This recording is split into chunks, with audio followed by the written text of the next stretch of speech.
মঙ্গলবার কাটোয়া হাওড়া লোকালে বিশ্বকর্মা পুজো করলেন যাত্রীরা। ট্রেনের 4 নম্বর কামরায় ধুমধামে পুজো করলেন যাত্রীরা। ঘট বসিয়ে ফুল বেলপাতা দিয়ে নৈবেদ্য সাজিয়ে পুজো বিশ্বকর্মার। কাঁসর ঘণ্টার সঙ্গে বাজলো ঢাক ঢোলও। গত 30 বছর ধরে ট্রেনের মধ্যে এভাবেই পুজো করে আসছেন তারা। তবে এবার তাদের পুজোয় সংযুক্ত হলো আরজিকর কাণ্ডের বিচারের দাবিও।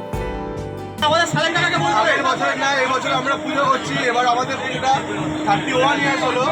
তো এবার আমরা পুজোটা করছি, কিন্তু আমাদের মনে সবারই একটু দুঃখ কষ্ট আছে, কারণ আমরা সঠিকভাবে জাস্টিসটা পাইনি।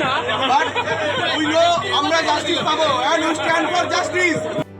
ট্রেনের মধ্যে পুজো করতে করতেই কালো ব্যাচ পরে জাস্টিস ডে স্লোগান নিত্যযাত্রীদের।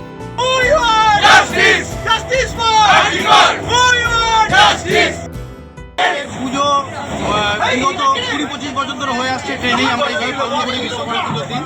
তো আমরা এই বিশ্বকর্মা পুজোর দিনে যাতে সবাই সুস্থভাবে আমরা ট্রেনে যাতায়াত করি। আরজিকর কাণ্ডের আবহে বিচারের দাবিতে চলন্ত ট্রেনে বিশ্বকর্মা পুজোর এমন ছবি বোধহয় এর আগে দেখেনি বাংলা। সুস্মিত মজুমদারের রিপোর্ট, এনকেটিভি বাংলা।